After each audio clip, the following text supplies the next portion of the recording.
Welcome. Joe Volpe, publisher of Corriere Canadese, the only Italian-language daily newspaper in all of North America. On behalf of Go Live, Corcan, and others, we're here about the comment of the day.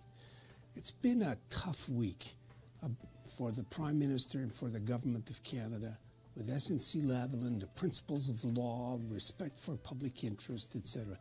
And the Prime Minister is looking around for the able spokespersons. In all of this, the Italian community has decided to enter into the discussion on immigration. That's our comment of the day.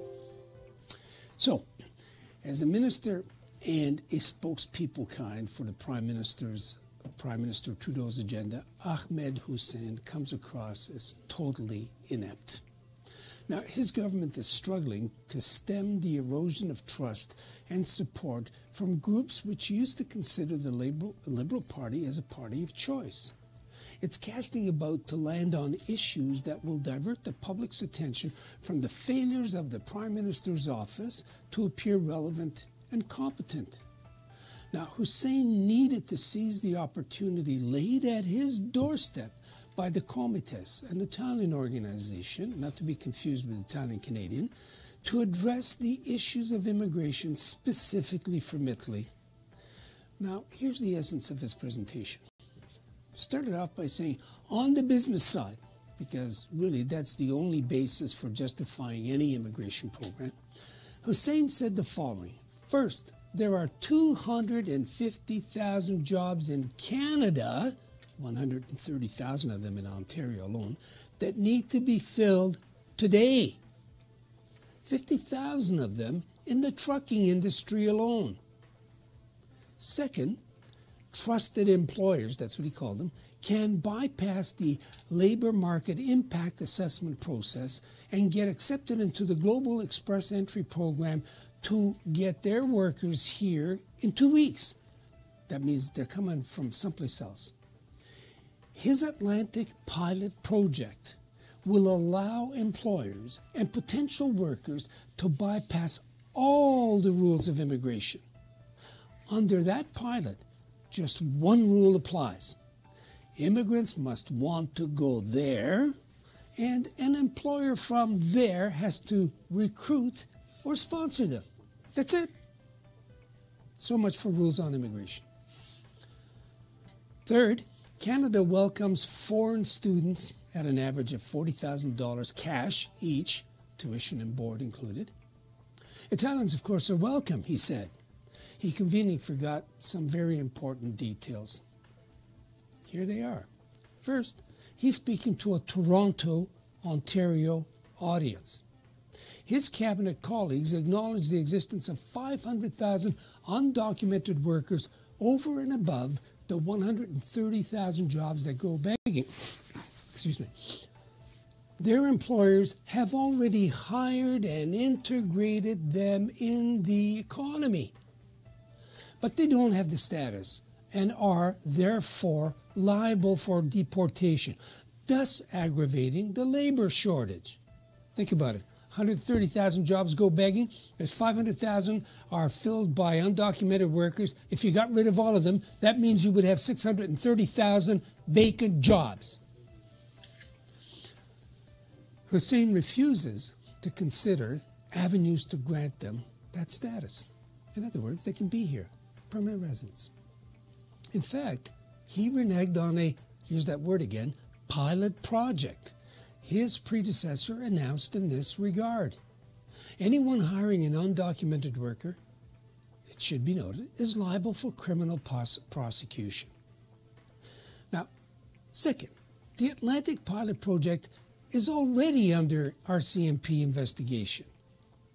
That Atlantic Pilot Project has been discontinued in at least one province because the RCMP uncovered widespread corruption amongst employers and officials. And guess what? There's more to come. Third, he was speaking to an Italian-Canadian audience, and he stands accused of deliberately continuing a Conservative Party policy position initiated when Jason Kenney was minister to shut the door on potential immigrants from Italy. More than 100,000 emigrants per year have left Italy over the last 5 years. That's 500,000 of them, just over the last 5 years.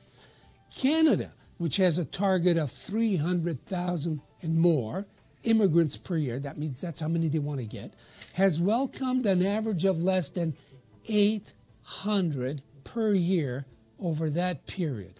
That's a mere 1/3 of 1% of its annual target from Italy. The vast majority of those emigres are already highly educated and skilled. There are other countries opening up their arms to them, not Canada. Fourth, as the government face for humanitarian and compassionate issues towards others, Hussen refuses to approve the request of an Italian family, the Dimitri, 4 children, all minors, 2 of them born here, for permanent residency on the basis of humanitarian and compassionate considerations. Their case screams for acceptance.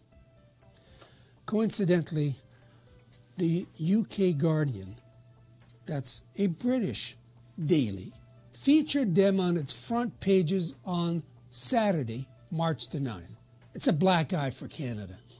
Other publications in Italy are already reporting similarly. And of course, if you've been following us, we've been doing it for 7 months. 50% of the crowd in attendance at the comites-sponsored event were there to support the Dimitri family. Hussen, contrary to previously agreed and advertised protocol, scurried away before fielding any questions. At a pre-symposium press conference, to which the Corriere Canadese was not invited, media were advised that if anyone asked a question on the Dimitri case, they would be asked to leave. Now, the armed bulletproof vested guard that you saw on the screen a moment or two ago, when I approached him for verification, declined comment. The moderator of the question period claimed not to know anything about it.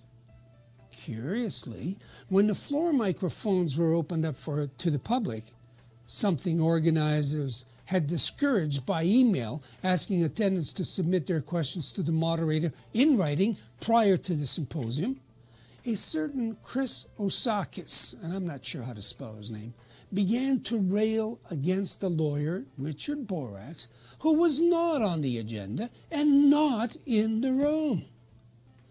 The moderator did nothing to bring it to a halt. I asked what the attack had to do with the symposium and with the matters at hand. She gave me the same response. I don't know. Well, Mr. Borax is counseling the Dimitri pro bono. And full disclosure, he's a tenant of another unit in the building where the Corriere is also a tenant. It had all the markings of a diversionary tactic, a deliberate and orchestrated character assassination.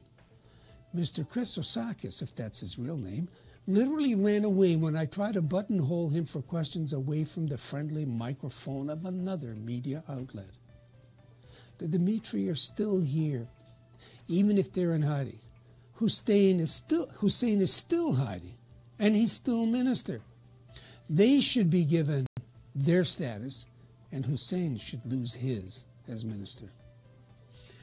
Joe Volpe for Corriere Canadese, Go Live TV, Corcan Media Group, inviting you to follow us on all of our social media and to stay tuned for the comment in Italian right after these messages.